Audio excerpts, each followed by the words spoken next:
It's 11:47 p.m. The room is pitch black except for the cold blue glow of your phone lighting up your face. You only meant to scroll for 5 minutes, just to unwind. An hour has passed and you're still here. Your arm aches from holding the phone up for hours, your eyes are dry, your thumb feels stiff and a little numb. And inside, nothing. No joy, no relief. Just a strange kind of empty. Think about what you actually just watched.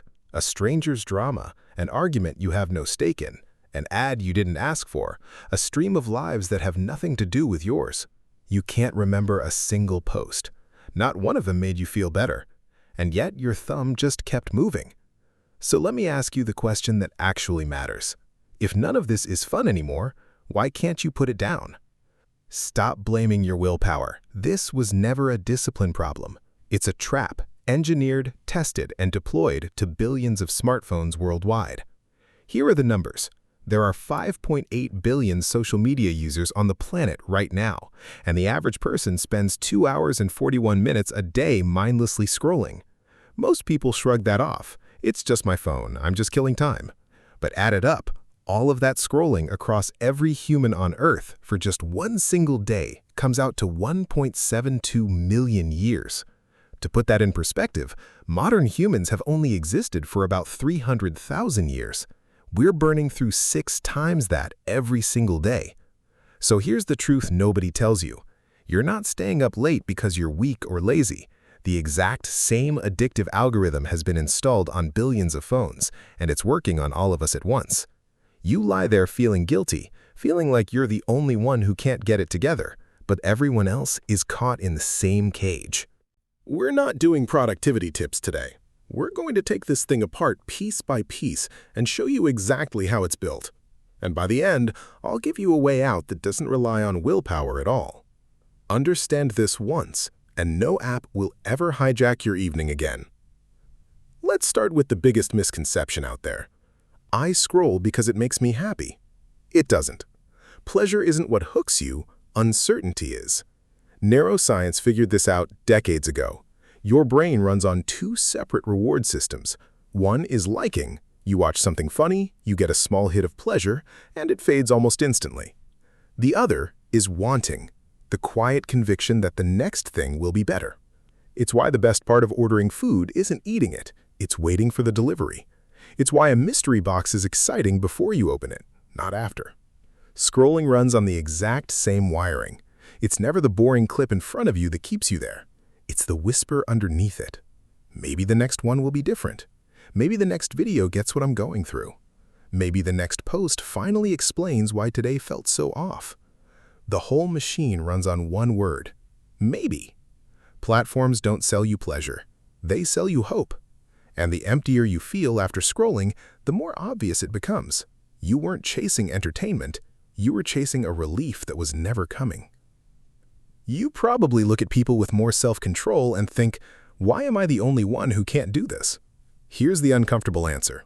Your brain wasn't built for an infinite feed. It was built for the savanna. For most of human history, survival meant noticing every new movement around you. A rustle in the grass could mean food, or it could mean a predator. Ignoring something new wasn't an option. It could get you killed. That instinct never left us. But in the physical world, novelty has limits. Go an hour without seeing anything new, and your brain settles down. The feed has no limits. It hands you a fresh hit of novelty every 3 seconds, forever. Put simply, your brain is still running ancient lookout software, built to scan for anything new and treat it as urgent. The algorithm found that software and gave it an infinite supply of new to scan, forever. You're not failing to turn it off. Your hardware was never built to outlast an endless, manufactured stream of novelty. This isn't a willpower failure. It's an ambush by design. You probably also assume you're choosing every video you watch. You're not. You're on autopilot. Books end. Shows have credits. Dinners wrap up. Conversations pause. Every healthy form of entertainment humans have ever made comes with a built-in stopping point. A signal that tells your brain, we're done. You can rest now. Short-form video deleted that signal on purpose. Before you've even processed what you just watched, the next clip has already loaded. No decision required, no click needed, just a flick of your thumb and you're pulled into another round. You're not still watching because the content is irresistible. You're still watching because the system never gives you a reason to stop. Now here's the part most people won't admit out loud. We tell ourselves, I can't sleep, so I'm scrolling. The real version is the opposite. I'm scared to fall asleep, so I keep scrolling. The second your screen goes dark, real life rushes back in. The unfinished projects, the relationship you've been avoiding, the resentment you haven't dealt with, the quiet panic that you're falling behind. A glowing screen is the cheapest shelter available. It was never about entertainment. It's an off switch for your emotions. As long as the images keep changing, you don't have to sit with your actual life. As long as the sound keeps playing, you don't have to hear your own thoughts.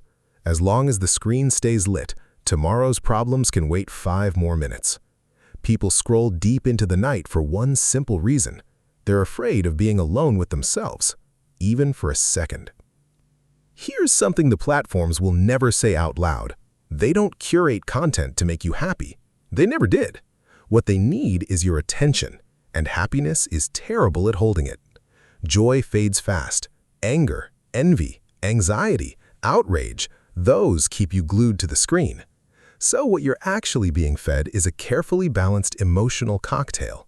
A bit of comedy to numb you, a flash of outrage to anger you, a glimpse of someone's perfect life to make you feel behind, a sad story to wring out some empathy, a bit of gossip to keep you curious.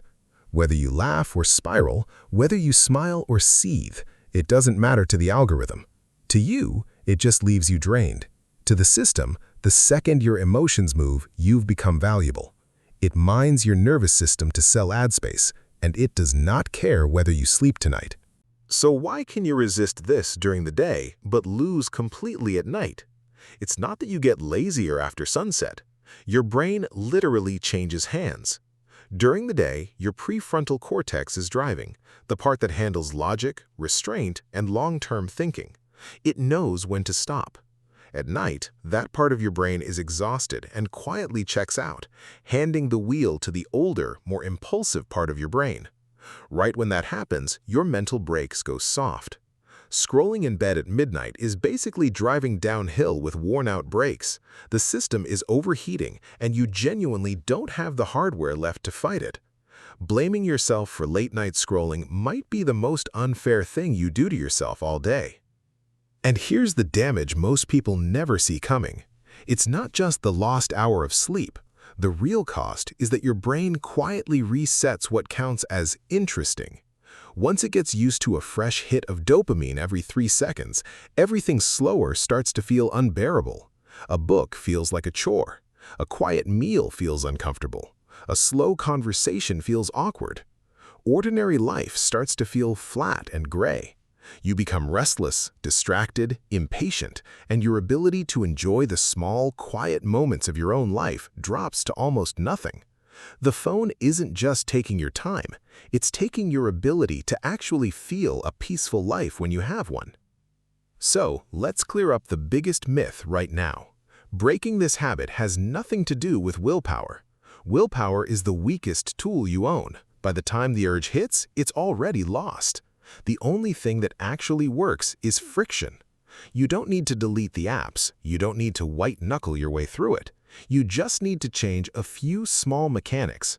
First, charge your phone across the room, somewhere you can't reach from bed. If you have to physically get up to grab it, you break the automatic reflex.